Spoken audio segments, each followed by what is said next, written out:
Hello, namaste, and welcome. I'm Devina Gupta, and you are tuned into a special conversation where we're talking about an emergency. And this is an emergency in India's capital, Delhi, which is an air emergency. It's the month of winter, and usually during this time, the air is so toxic that most vulnerable groups of our society, be it the elderly or the children, they start seeing symptoms of one disease or the other because of this toxic air. To know more about this, we have a panel with us. We're talking about what causes this toxic air, what exactly is it, and can technology really help? How can all stakeholders come together to deal with this emergency? Do you know we actually breathe 20,000 times on an average in a day and inhale anywhere between 12,000 to 15,000 liters of oxygen. And when you think about it, when you go out, you ensure that your food is clean, your water is clean. Shouldn't your air be clean too? That's what we're going to ask our panelists today. So welcome to the show. We have Mr. Jaseeb, who is a German engineer with DP Purifier, here with a technological marvel. So welcome to the show. Thank you very much. Thank you for your invitation. And we have Dr. S.K. Poddar, who's a medical health expert from Apollo Hospital in Delhi. And also he's the president of Indian Medical Association in Delhi. Welcome to the show, sir. Thank you. So let's start with you, Dr. Poddar, then. What's it been like breathing this air in Delhi for you? What do you feel when you breathe it? When we were young, we never heard of this air pollution. Maybe the air pollution must have been there. We were not aware of that. But last 10 years, I think we see a lot of air pollution, particularly during winter season. And then when we read about the health impact of the pollution, we are really worried. So I feel that there is always a sore throat. And if I go out, especially when I have to report, my eyes are usually watering. There's sometimes a fatigue of breathing this air. I want to talk more about it. But Jaseeb, you've been in Delhi. What has been your experience breathing this air? The first time I came to Delhi, it was like 1 year ago. And when I get off the plane, I think I walked like 100 meters, minimum 100 meters. I couldn't breathe. My heart started to run like over 120 beats per minute. And headache. What I had was very bad. And I was lucky that someone picked up with me in the airport, so I didn't have to walk to the immigration checkpoint. And the second time that I came was the same. And this time is actually, this week is horrible. And you've come from Germany. What's the air quality there? What's it like to breathe? Let's say IQI is like, or let's say 2.5 microns is like around 5. Let's say 2.5 in one, we have to calculate that 2.5 microns in 1 cubic is going to be like 2 micrograms in 1 cubic. If you want to compare to Delhi, is 500. That's the measurement that's really important. So let's break it down, Dr. Poddar, because when we talk about air quality and the measurement of it, what exactly are we doing? What Jaseeb right now mentioned is particulate matter 2.5. What is it? So particulate matter 2.5 is the size of the particle, which is less than 2.5. So say thinner than my hair, for example? Yes, it's definitely. Thinner than my hair, so I can't see it. And PM10 is definitely larger particle. Yeah. And the smaller particles are more dangerous. PM 2.5, because they can go deep into the lungs, they can go into your vessels through the lungs, and they can damage the heart and vascular system also. They can damage endothelium, and they can cause heart disease also by causing atherosclerosis. What's the immediate impact? Because Jaseeb mentioned that he felt that he couldn't breathe and he felt tired. I have experienced fatigue as well. Is that the first reaction for somebody inhaling this air for some time? Immediate impact is on respiratory system. Yeah. First, because you are inhaling it, so immediately you will get some problem, particularly those who are prone to it, children, elderly people, or those who are already having respiratory disease like asthma, COPD. So immediate impact is on respiratory system. Your asthma can aggravate, COPD can aggravate. Then if it is prolonged, then through lungs, they can go into the circulatory system. It can cause cardiovascular diseases. It can cause strokes incidence also has gone up Exactly. Yeah. It's because it's part of cerebrovascular system. Have you found this as well, Jaseeb, in your studies? Yes, I just want to break it down. What is 2.5 microns? Our hairs is like 60 microns. And if you cut them times 4 or times 5, there's going to be then, from the side cut, it's going to be 10. 10 microns is you're going to go stay in your nose and you feel it on your dish or somewhere. You see there's like some light dust. The 10 microns times 4, then you have 2.5. 2.5, as the doctor said, goes to your lungs and then goes through your bronch. And 1 microns goes in your blood vessels, lighter, and under 1 microns goes in your brain vessels. And it goes through your brain and vessel boundary. It goes through and goes inside the cells. And that's very dangerous because in the part of countries that you have anyway, blood pressure or high sugar, and you have, let's say, thick blood, that's going to be stroke after that. And you mentioned, Dr. Poddar, that children are exceptionally vulnerable in these circumstances, and so are pregnant mothers, aren't they? Yes, because when the child is in the womb, that time also, if the mother is living in the polluted area, it can impact the growing child also. There have been studies, Jaseeb, as you explained it quite nicely, about how thin these particles are, that breathing in this air is equivalent to smoking cigarettes. If you have the particles in your cells, then you have tension. And everything that you have a tension goes together. It means you cannot expand. And if the cells cannot expand, is no growth. So you have to imagine, there are many studies been done in the United States and shows that kids, let's say young kids that are living in a very high polluted area, gonna have a degree from 25% to 30% of their IQs. Please imagine that. It's gonna be, let's say we're gonna have a norm of 100, you're gonna reduce it to 70. And that's the biggest threat that all the Asian, let's say from the beginning from South Europe, is beginning, Turkey, Iran, Pakistan, Afghanistan, India, and goes around.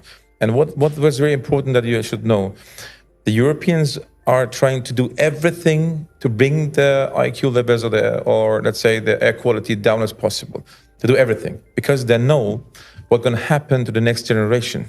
Is it also true then, Dr. Poddar, that our lungs as Indians are actually smaller than the Europeans? So then essentially we are even at a riskier proposition, just like what Jaseeb has said. That's correct. Our lung capacity is definitely less than the Europeans.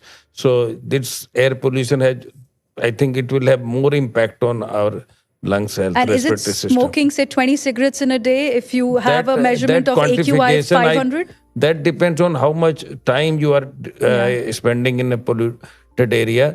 But yeah, at least I think on average in Delhi, I think pollution can as dangerous as 10 cigarettes in a day. Jaseeb, one is the outdoor pollution, and then there is indoor pollution as well. And you've done a lot of studies around it. Yeah. How dangerous is indoor pollution during this time? Because usually the mindset is, let's stay indoors, let's not go out. Even schools are switched to hybrid mode when pollution levels go high in the city. Many offices, they give you work from home because the idea is that if you don't step out, you're not exposed to that kind of air. Over 100 IQI should the schools be closed, actually. And the kids are going now with a 500 IQI to the schools. What is... I don't know if you compare the tension that the kids have, the brain tension that, let's say, because of the pollution that they are living through is so bad. And let's say if you want a closed area, the air is coming in. If you are outside, inside, the difference is going to be 30%. Okay, if you are outside, let's say 500, and you have in your home 380. It's also too much. It's also too much. If you want to compare it to 5. In European standard, let's say in Germany, is 5, and you have here 500 outside, and in your home, 380. And what's the cause then, Dr. Poddar, of such high pollution in Delhi, especially during winters? Road dust is very important, industrial pollution, our cars, etc. Then in stubble burning is also very important, particularly in this part of India, northern India, stubble burning. Then some contribution is our domestic fuels also, what we are using in our kitchens. Some maybe 10% is contributor with that. Mainly road traffic, road dust, and industrial And also the pollution. weather pattern, because the winds are not there in this kind of a season. So Yeah. the smoke gets trapped Yes. in this kind of weather pattern during winter. Yeah. But is it not true that this kind of toxic air actually is there all throughout the year? It's not only winter, but we are actually breathing toxic air with All the the time. levels all the time, Yes, isn't it? yes. So during summer also you actually have Yeah, you have, air yeah. emergency if you Yeah. have to look at it in many parts of India. But indoor pollution, what Jaseeb has spoken about, that it's only 30% different from outdoor air. What are the causes of indoor air pollution? Mainly, it is the outdoor air is coming inside. Yeah, yeah. But yeah, some contribution by indoor fuels also. But mainly, it is outside pollution which is coming inside your home. It's not, there is no air filter at your door. So the air, when you open the door, the outside air will come inside. Can we actually save ourselves? And can technology then really help or not? On an average, most of the time we are living inside our home, at least 12 to 14 hours inside. So at least we can control indoor pollution. Outdoor pollution is not in our hand. It's government has to take. They are doing something. They may do something more also, but they are trying their best. But indoor pollution we can reduce by maybe using good quality air purifiers, maybe some indoor plants. Indoor plants versus technology like air purifier. But we are creating chemicals right now. And I don't know what kind of plant you can put in your house that can create, that the plants can clean the air. You need high volume air cleaner, it's an air purifier, and not underground. Not on the ground. Yeah, it doesn't work because Really? Because most of the places that I've been to, including my office or even the one that I have at home, there are actually air purifier which are on the ground. pollution or particles 2.5 microns that I told you how small they are. Very, very thin. And they You are can't see that. lighter Yeah. than the air himself. So if something is so light that it goes over the air and sit over the air, how you want to suck the pollution downwards to a corner that a small air purifier is sitting there? Maybe around the air purifier, maybe maximum 50 centimeters. That's it, not more. So what you're saying is that if the air purifier is placed on the ground, it's actually not dealing with the issue of those thin particles that are extremely dangerous for you to Exactly. breathe in. Exactly. Now, how does this all work? Let's go and check it out. So now we are here with this technological marvel, which Jaseeb has got to India to clean indoor air. So tell us, Jaseeb, how does this work? What exactly am I looking at here? You look actually at a lamp, and air purifier is integrated in a hanging lamp. So this goes into the ceiling, Exactly. and it will be a lamp which is hanging out. Exactly, yeah. But it's actually an air purifier. What is it called? DP Purifier. Actually, our company name is Dust and Pollution Air Purifier Lamp. That's the name, actually. Wow. But is it actually, let's say, because you have to use air purifier in the middle of the room and in a hanging position. Why hanging position? I just want to tell you a small thing so we can compare. Let's say we want to clean the carpet. We take our vacuum cleaner and we start to clean the floor. But you have to put the nozzle on the ground, Yes. so you can catch Suck the air. exactly the air Yeah. on all the dust on the ground.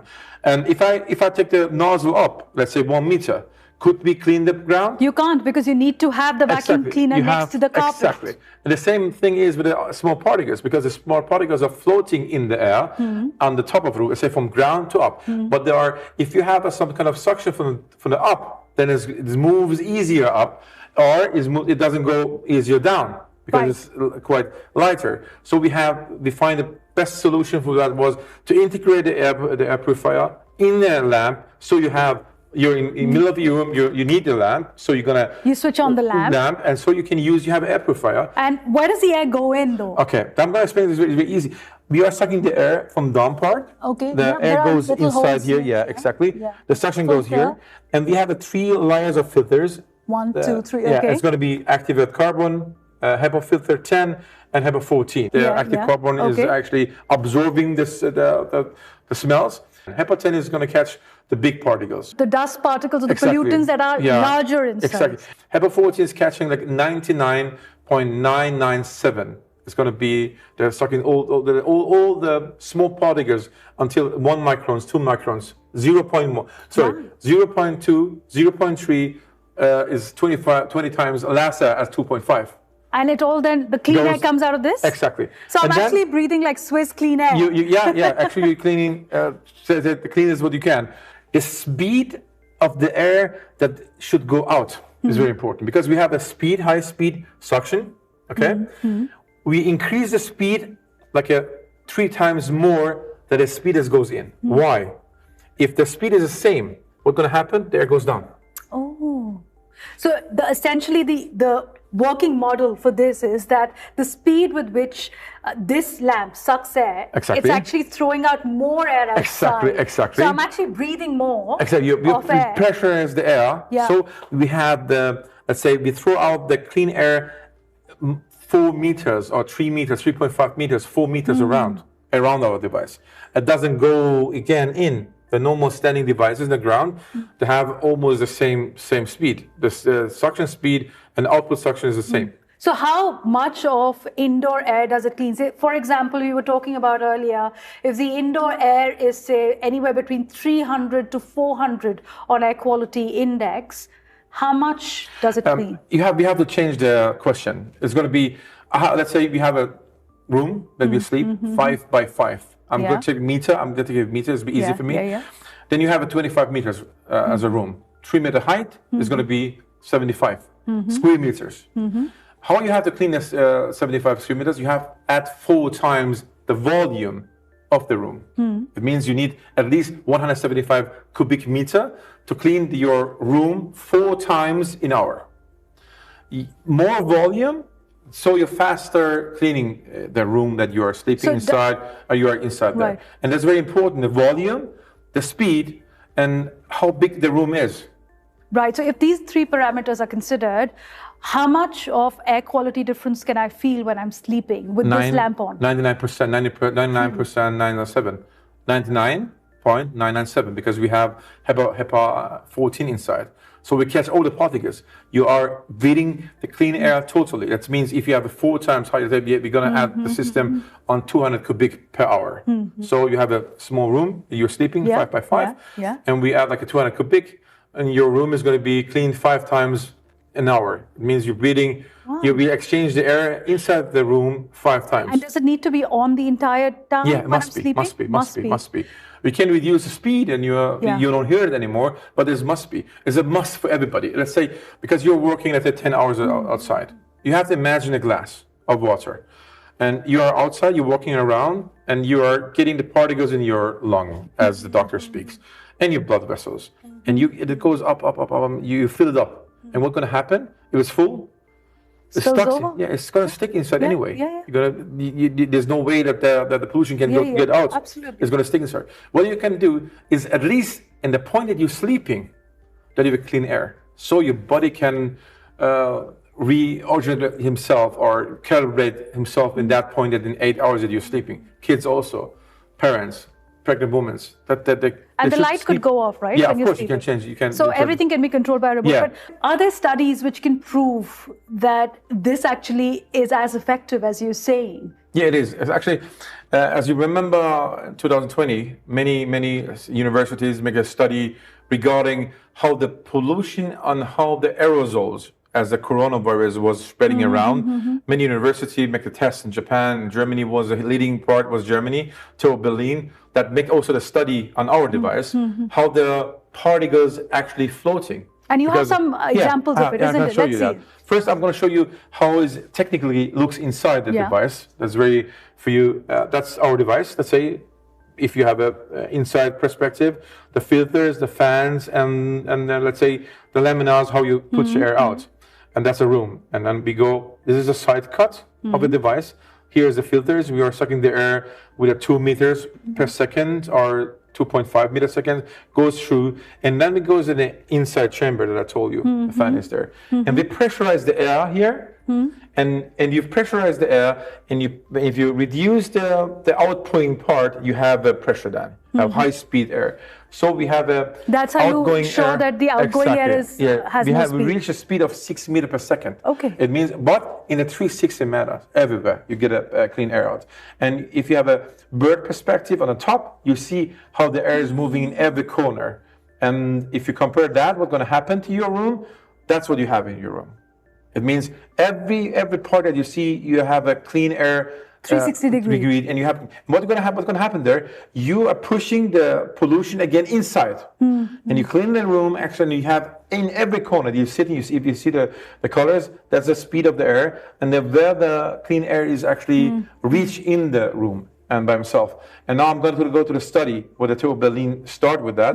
That's very important that your audience understand that. We have here like this is 180 cubic meter room, and you add a device with 1,000 cubic capacity. That means 5 times air exchange in And the it's room, on the ground. on the ground, Yeah. and you have only affect maybe 30% of the room. Like most of the air purifiers are actually on the ground. Yeah. So this is how it's working. It's only one part of the room. And now, if you compare to in our room, in the floating and humidity, how the air is exchanging everywhere, you have no points that the no clean air is inside. And that gives you clean air for the entire room. Exactly. Ceiling mounted, not Exactly. coming in your way, and also having a promise, as per the study, of greener spaces in air, which is cleaner air. But where do you use it? You've used it everywhere. in the West as well, in other countries. Yeah, where have you installed it? We have now like 1,000 classrooms in Germany that use our devices. And very, very, very funny thing, very important thing that you know, we have in Germany not problem pollution. We have problem with allergics and flu season. That's a very big problem that we have. And we decreased 70% of infections in the classrooms. We have now, our product is been now in Saudi Arabia, Riyadh, in German school, American school, also in Europe, in Germany.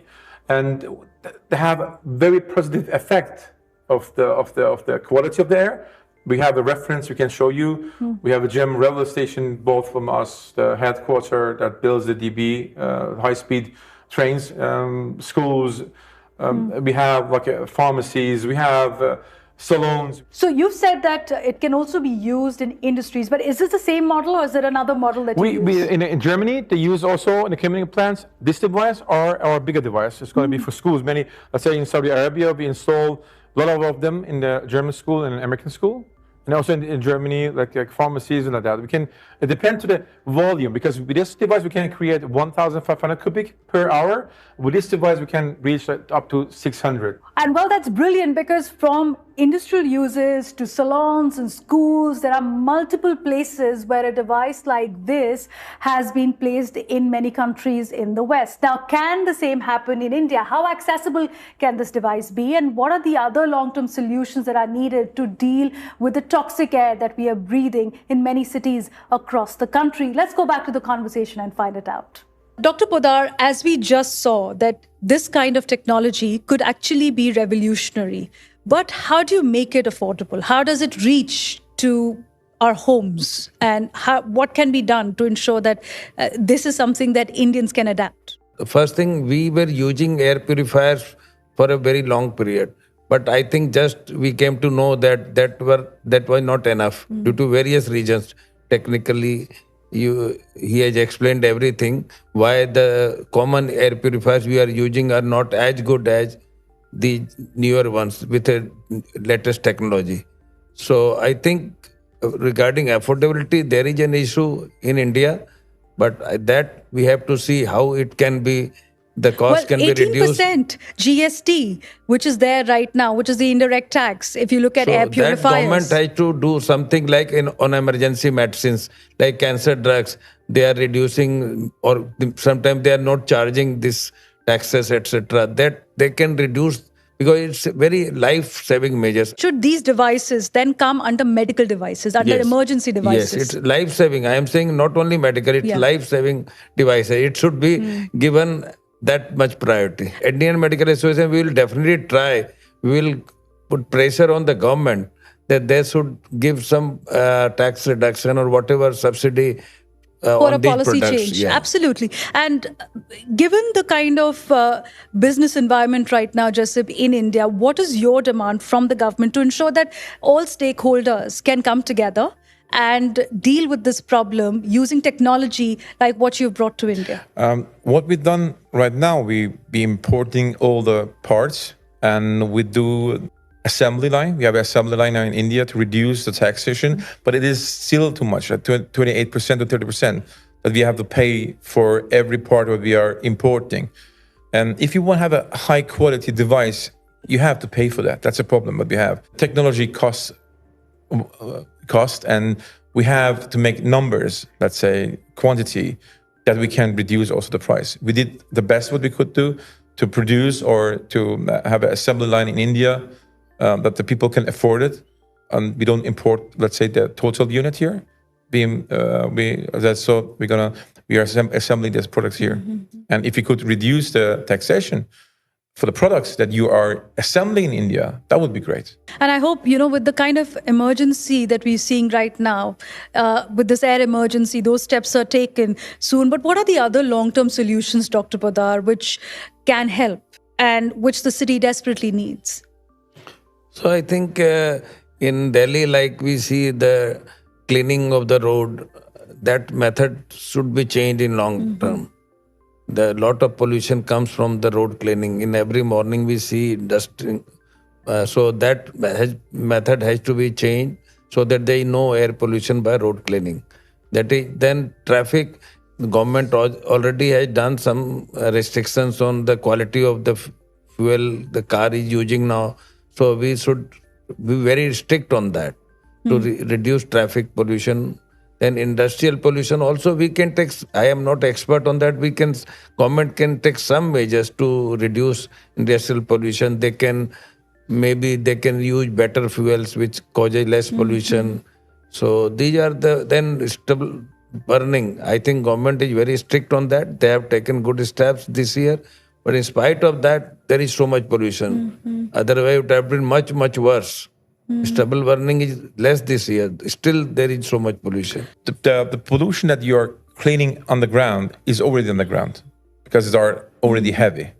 The most problem is the lighter pollution that you see them, you don't see them, and they are there. Yeah. Let's say when I was flying 2 days ago to India, if I can send you the picture, if you see that, is unbelievable. It's like a yellow color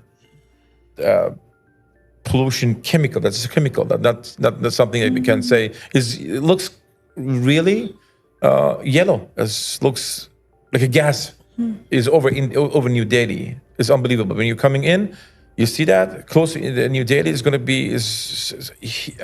I will show you this picture for the audience so they see how polluted that is and how desperate we are for cleaner air. But it seems like counterintuitive to your business, isn't it? If we have clean air, we don't need air purifiers. No, the point that I invented the system was actually for my health, for my kids' health. Yeah. That was a reason actually why I'd done that, because I didn't my whole life I tried to build products that can improve our health. First beginning was regarding the radiation of the mobile phones. I invented many products to reduce the electromagnetic fields and radiation, and we produce many products that absorb their energy from mobile phones, laptops, and everything else, Wi-Fi and like that. And the next step, what I found out was the air pollution. Let's say I began, and that time was 2016, because I'm originally part of me is from Iran, and I used to go to Iran and visit my family. And the bad thing is, if I bring my kids from Germany to Iran, and you have a big difference, it's quite different, similar air pollution. You've traveled the world and you've been working at a solution for a very long time now. When you look at the West and countries, many countries in Europe as well, where is it that they've succeeded? Why is it that you had similar problem in London, for example? Where did that city succeed? And what are those solutions that can be then used here as well? They have a better feeling for life. The value to be alive is much more at, let's say, Asian part and Middle East and in these countries. But are there any? We don't see the life as so important That's my understanding. If I travel to these other countries and I feel the difference, so different, because the Europeans or Germans actually, they're looking for everything and everything, how I can have a longevity, what is the product I can use, water, air, and everything. And all the companies, and you go to production lines, they are looking to increase the, let's say, the pollution that they have. But here, you don't, in this part of area, no one cares. That's a very big problem. I don't know why. Dr. Poddar, have you normalized breathing this air? I mean, I didn't wear a mask to this studio, did you? No. So have you normalized this? Like, this is our reality. Yeah, we have this is how we are this living. A normal, but still I will advise for those particularly our vulnerable group, they should, like older children, small kids, we can't, less than 8 years, we don't usually advise masks. But older children can use N95 mask when they are going to highly polluted area. We also can use adults for some hours of the time. But I think it's not very common, but we have to adapt to that if the pollution is prolonged. Because for outdoor pollution, we don't have measures. Government is trying its best, but we can personally use N95 mask when we are going outdoor. And outdoor activity should be less and less. Everybody try to drink, let's say, water from bottle because we think the bottle is cleaner. Everybody drink that, okay? And normally we drink a day 2 liters. That's what we are drinking actually maximum. And everybody wants to look, okay, the bottle is clean, so I drink it.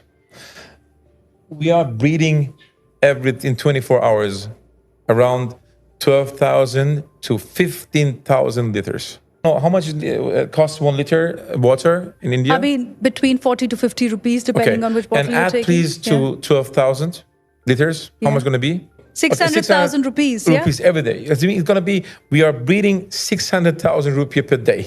It's polluted there. So everybody is caring about the water that we drink 2 liters. But we are breathing 12,000 liters, up to 15,000 liters. And the kids are breathing also like a 10,000 liters because they're breathing faster. Yeah. And the lungs are smaller, that's what breathing faster. And please imagine how much pollution you're breathing inside your body. This is absolutely, I don't know how I can explain it more, and why I invented the system was actually because of my kids and their health. Is there a hope that we can clean up this mess? No. Even with technology like this? Yeah, in homes, yes, but outside, no. No? I don't see anything. Because let's say the industrial complex, we are too many, and everybody want to have everything. If you want to compare to 50 years before, if you go back 50 years back time, not everybody had a car. Now you have 3 cars. Now you have 4 fridge. Now you have 18 air conditioner, and that's the city is expanding, so you're constructing more. And you add on that, and how you want to decrease that? How you want to do that? How you want to do that? Dr. Poddar, are you an optimist? Can we clean up this air? We are talking about outdoor pollution. Yeah. It's very difficult. Government is trying, but it's very difficult. As you said that, but in immediately few years, I don't see any hope. There has to be industrial revolution. Kind of fuel we are using. Then I think it's at least I think 10, 15 years, I don't see that we can reach that level. Because so on the other only side, hope is we can reduce our indoor pollution. At least for 12, 14 hours, we can be in safe zone. Because on the other side, these activities like construction activities or even manufacturing cars, they're providing jobs. They're running homes as well. Exactly. So it's a vicious cycle. Exactly. So what you need to do is be more aware when you're stepping out, at least wear a mask, be responsible for your family, use indoor technology where possible, and policymakers hopefully can make it more affordable for the lot of us. Thank you so much, Dr. Poddar and Jaseeb, for joining us. I hope we can have more such solutions that can help us breathe easy. Thank you. Thank you. You've been listening to the podcast where we talked about what exactly is wrong with Delhi's air. When you talk about pollution, what does it mean? And solutions, at least this panel thinks there could be an indoor solution for indoor air where you can protect your family. I leave it up to you to see what we can do about the outdoor air and how much our policymakers can do to address this air emergency. Thank you so much for joining us.